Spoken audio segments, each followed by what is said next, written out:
an event in a social event at his home, for instance. And since I was in the organizing track, I don't think I got out to see very much.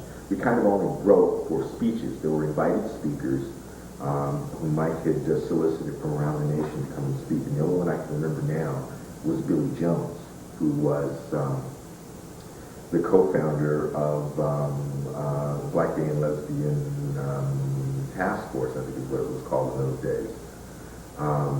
And there were other speakers. I just don't remember now who they were. But Mike had gotten, they were excellent. They were well-known names in black and lesbian and gay politics and social concerns and what have you. And that was the very first convention in 1981.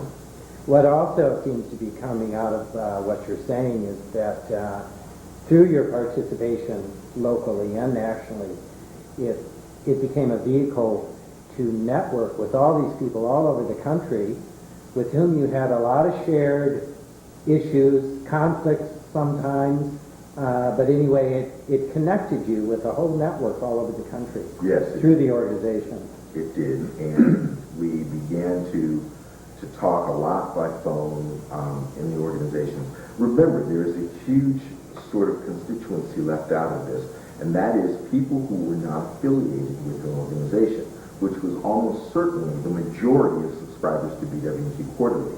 The strongest voice those men heard was that of Mike Smith, and the voices he gave pages to, editorial column pages to, in the BWT Quarterly. And Mike again was very careful about balance. So he solicited political speakers, and he gave out a variety of awards for various. There was something called the Action Award for organizations and individuals who had done something to combat racism. Mm-hmm. And he started giving out awards and whatnot. So the majority of people who came to the convention were not affiliated with any local organization, and their concept was entirely shaped by whatever they had seen in Mike's Quarterly. Now, Mike always gave column space to a report of what each organization had done every quarter. Mm-hmm. He called it from our newsletters, and he also would call us up and talk to us. And so he always gave plenty of space to the organizations in the BWG Quarterly. Nonetheless, it was his editorial voice, and it was his organ of communication. And so that really had a lot to do with what went on. Once we were there, we began immediately to discuss whether or not we wanted to form a national organization. And that was the first and probably the last thing on which there was almost total consensus. I don't recall any dissent from the notion that we should bond together and do something national. Mm-hmm. Never mind, remember that by now, the majority of the chapters were still 6 months or less old, and none was yet a year old. Mm-hmm. Nonetheless, we were ambitious, we were enthusiastic, we were young, we wanted to connect with everybody and network, and we wanted to carve our space out in the lesbian and gay agenda in America, and we got to it. We took to it, and we took it seriously, I have to say. I don't remember a headier or more fascinating and involving time in my life than probably at that convention, when we went virtually round the clock in hammering out issues. Word for word for word, we hacked out a charter of what a national association at that time, an international association of black and white men together should be, should do, and should not do. And we took all the agendas that people walked into, all the reservations, all the ambitions, whatever, all walked into that room with us, and we got to it. Mike Smith gave us a wonderful gift. He absented himself. And so because he wasn't there, he didn't become a whole lightning rod of anger or hostility. He concentrated himself on running the convention he put together. And he too had come to realize at some point that there was going to be a national organization, and he decided, he simply resolved that he was going to be supportive as he could, and he was. Nonetheless, there were a wide variety of issues that had to be hammered out. The very first one that was actually handled fairly quickly and easily was that of the name. One of the things that we found out in the IA, the International Association of Black and White Men Together, because many of us had not been significantly involved or committed to an organization before, especially not a national one, was that it's one thing to articulate a point of view about what somebody else in another organization or even individually should do when you haven't met them and you're aware of them only abstractly. It's another thing when you come face to face with them. And we found out the enormous value of coming face to face with people with whom we anticipated that we had issues or disagreements or differences in values. And doing that, we found out, was enormously helpful in resolving a lot of issues. It didn't resolve all of them, but it resolved a lot. And so a lot of suspicion and hostility, I think, that had evolved in anticipation between Mike Smith and some of the organization representatives dissipated once people actually got to talk face to face with Mike. Mm-hmm. And find out that he wasn't, that although he was a formidable personality, and definitely an A-type personality, type A personality, he was not the boogeyman. And he was not, and he had the best hopes and the best wishes for the organization, and he was willing to step aside if he felt that he was going to be a problem.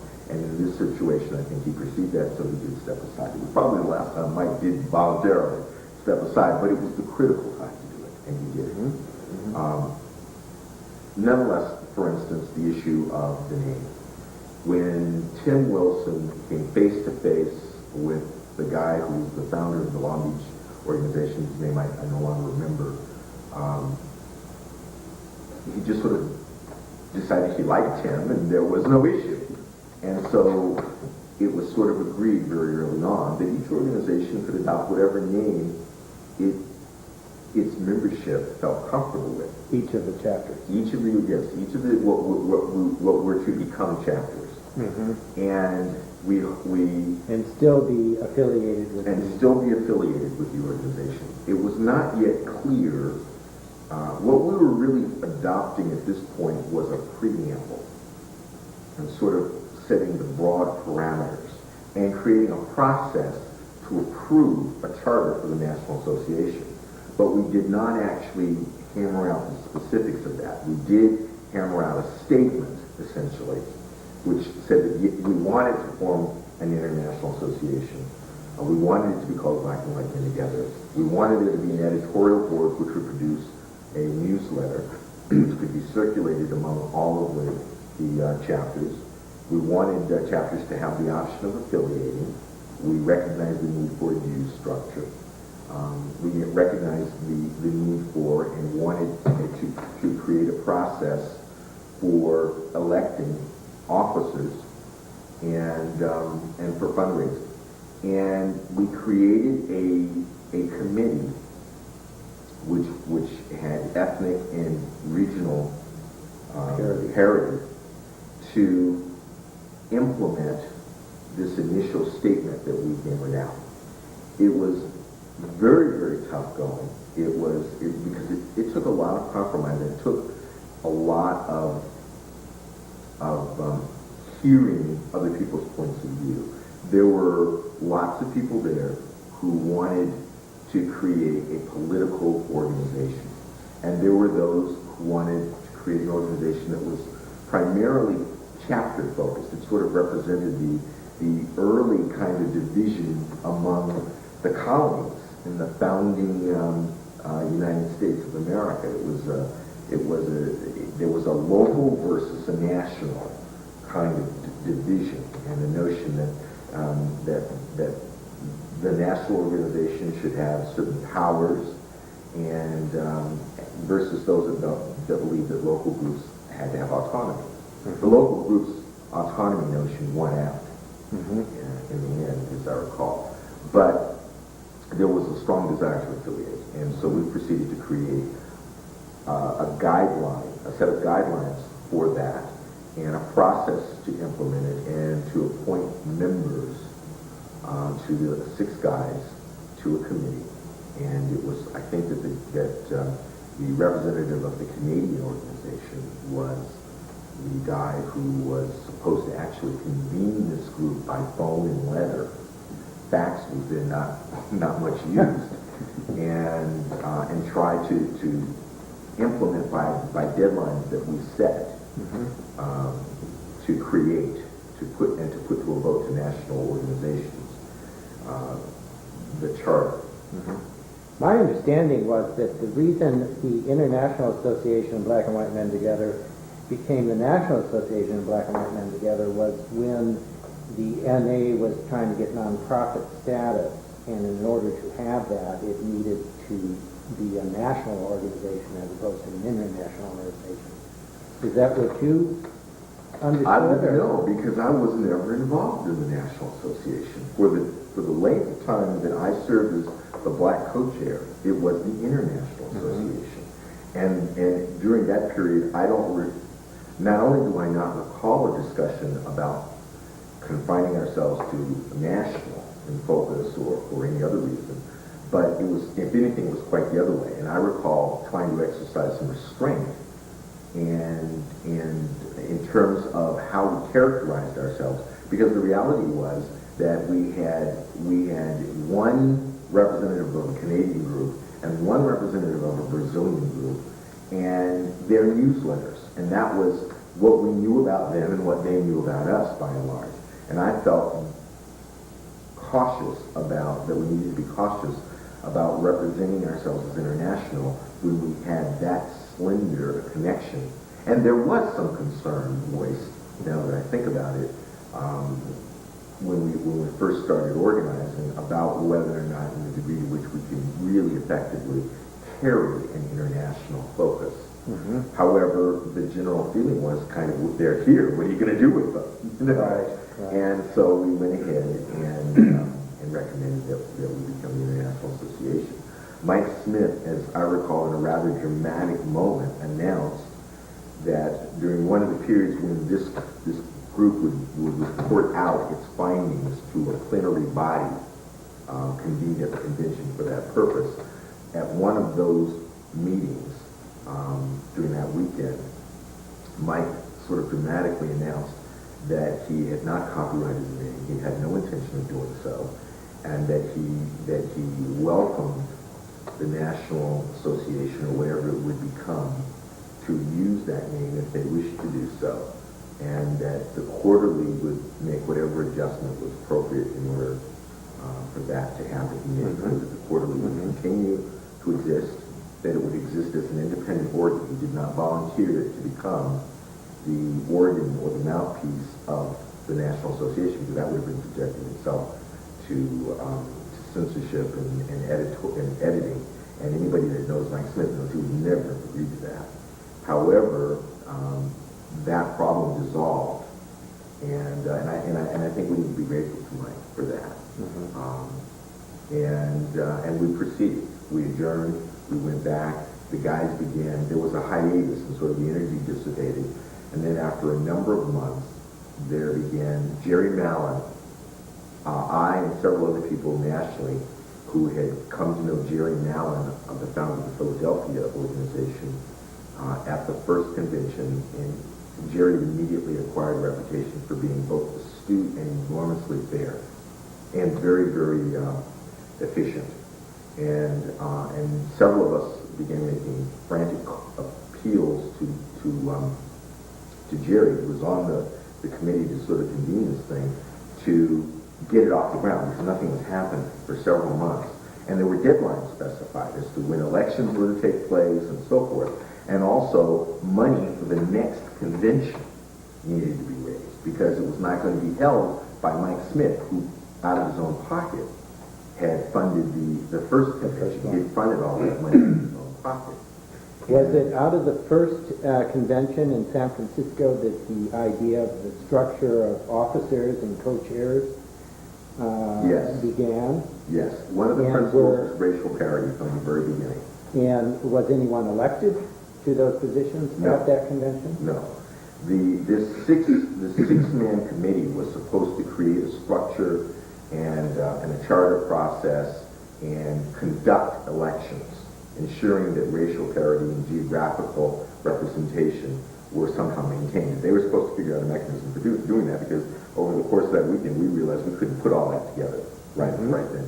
Even though various organizations had come prepared with complete charters and constitutions and bylaws, we weren't able to compromise on all of those and choose. We did a lot, but we couldn't do all of it that weekend. So we delegated it to this body to sort of be the interim body responsible. So it was kind of at first a group of six, That and you were one of those six? No, I was not one of the six. Jerry Mallon, however, was, and the convener of it was the Canadian representative, and he became involved in some work issues, as I understand it, back home, once he got back home, and wasn't able to allocate the time and the energy to do it. And Jerry initially didn't feel, none of the other members felt that they had the right to sort of put themselves forward. And so we kind of made this desperate appeal to Jerry, do it. Do it, or it won't happen. Take And all the work will, and all the work will be for nothing. So he did. He proceeded to go ahead and do it.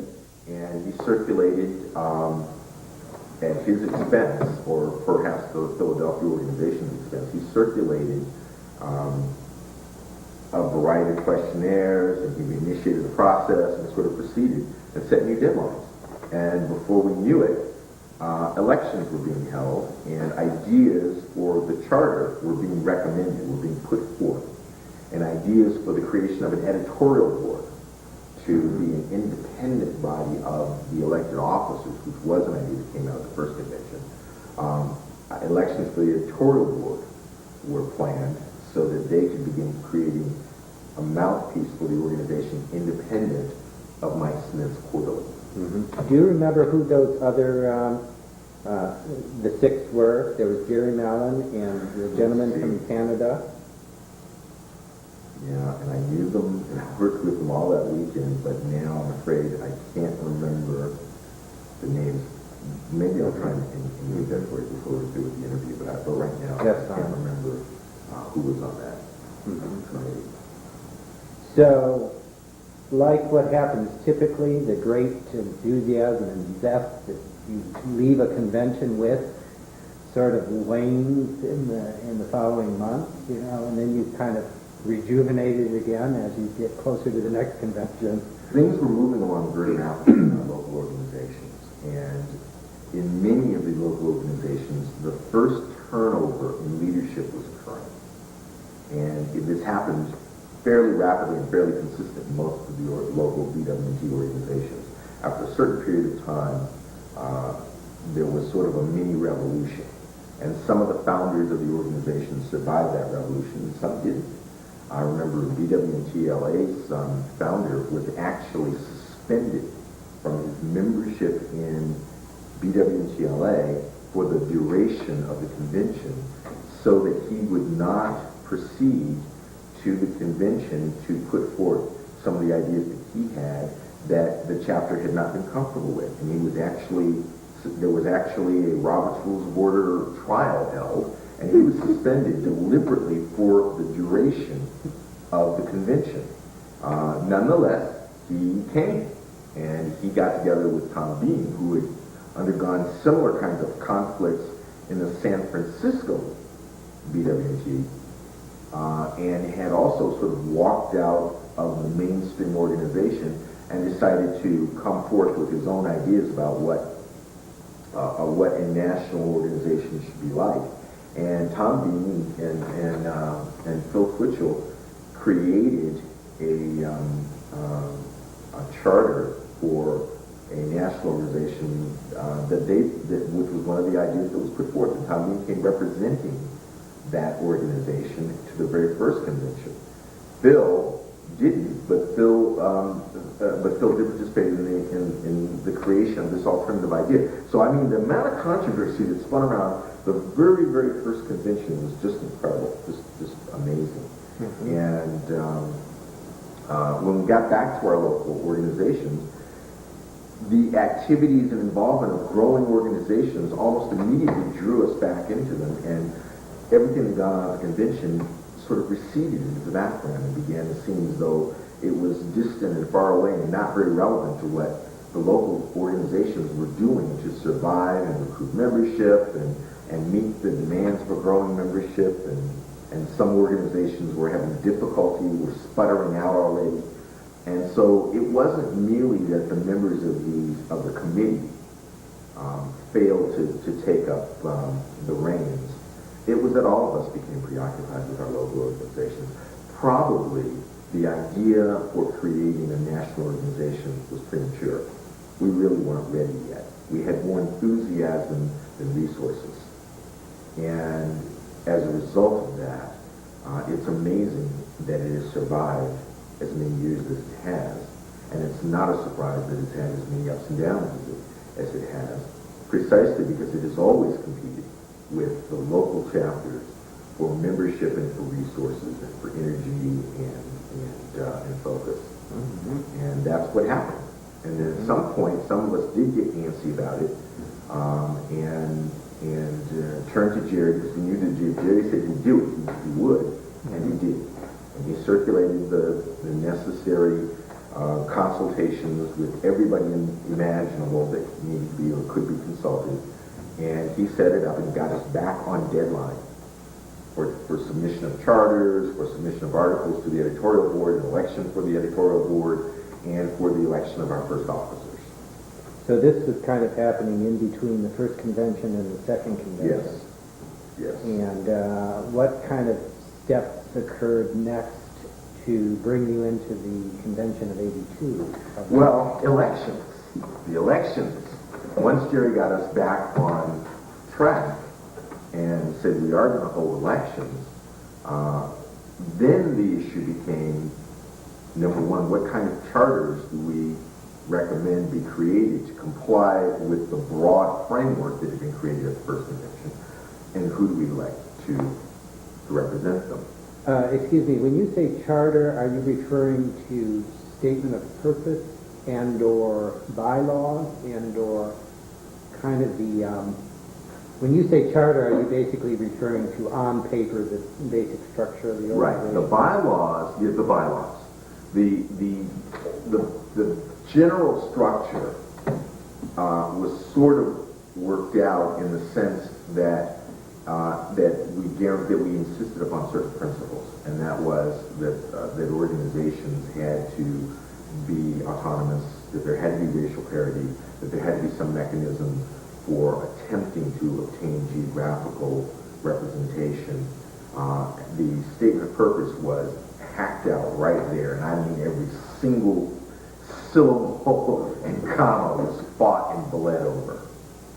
And I remember when the New York organization wanted us to make combating heterosexism one of our fundamental principles, boy, all hell broke out. I mean, there were a number of people who perceived themselves to be the kids in the crowd that stood up and said, that emperor is wearing no clothes. What the hell is heterosexism? Right. And nonetheless, the New York organization, which was by far the best organized and had some really brilliant representatives, nonetheless proceeded to explain it to us, and we said okay, and went on with it. I remember I stormed out of those early meetings, and we began to think that we could never come up with anything that would sustain a national organization. And I think many of us, John Bush and James Kriegel and many of us felt that we can't do this. we just don't. There's just not enough agreement here. But we had. So that was what we ended up just giving a broad framework. Mm-hmm. And then leaving it to this six-man committee to actually submit all of this for a vote and to fill in the details of bylaws. Mike Smith submitted or worked with Jim Ivory of the San Francisco organization to create a mechanism whereby instead of individuals being members of the National Association and acquiring that membership directly by applying to the National By virtue Association, of being a member of the local. but instead came up with the concept and utilized the concept of that the members are in fact the chapters, and that when you join a chapter, you join the NA because the chapter is a member of the NA. And that was not something that came out of the original convention. That was in fact a Mike Smith recommendation. And when Jim Ivory of San Francisco was made the co-chair of the Charter or Constitution or Bylaws Committee, I think Bylaws Committee, I think that he solicited input from Mike Smith, and this was probably Mike Smith's one of Mike Smith's better ideas for creating a mechanism. We couldn't imagine how you were going to do membership, and that was one of the solutions that came out. But there were a variety of them. Mike also, for instance, recommended an extremely complicated system for voting to elect officers to ensure racial parity and regional distribution. That was so complicated that I still don't understand it. But I think for a while it was actually adopted. I'm not sure. At what point was it decided what offices there would be? The structure of co-chairs, treasurer? As I recall, the offices were in fact part of our framework. That the six-man committee didn't come up with that idea, that we actually agreed on that in San Francisco at the first convention in June of '81. But I'm not absolutely sure, but I think we did. And then what happened was I got bold. Well, actually, no. Actually, what happened was Warren Timmy was the black co-chair of BWTLA, got bold. By then, bold. Oh, bold, B-O-L-D. B-O-L-D. Daring. He was co-chair of the local. By then, he had moved here on BWMT Hill, and he was a very strong co-chair, and a very good one in my opinion. And he was having a lot of turmoil in the local group as the split in priorities about how we should allocate our limited resources to serve a growing membership should be allocated. And I had become a bit of a problem in the local group. You, Charles? I know it's utterly unimaginable that anybody could regard me as a problem. Nonetheless, Warren, I think, decided that the best way to solve that problem was, as he put it to me, to donate you to the National Association. You will be our gift. He says it's where you belong. He paid me the enormous compliment saying we can't give anything that will make the interests and focus of the National Association as important as you would. Nobody else will care as much. Nobody in the LA chapter will care as much about it as you will, Charles. Mm-hmm. Whether that was a good thing or a bad thing in retrospect, I'm not so sure. But he felt that he and I had both negotiated on our behalf in San Francisco. But he had really recentered his interests on the local group when he got back. Whereas I was still reading those newsletters from other organizations and writing letters back and what have you. So I sort of kept my focus on the national while Warren had returned to an organization in turmoil and suffering growth pain. So he suggested that I run. And for co-chair, for the black co-chair of the International Association of Black and White Men Together on that first ballot. And I was very interested because I had worked so hard on ideas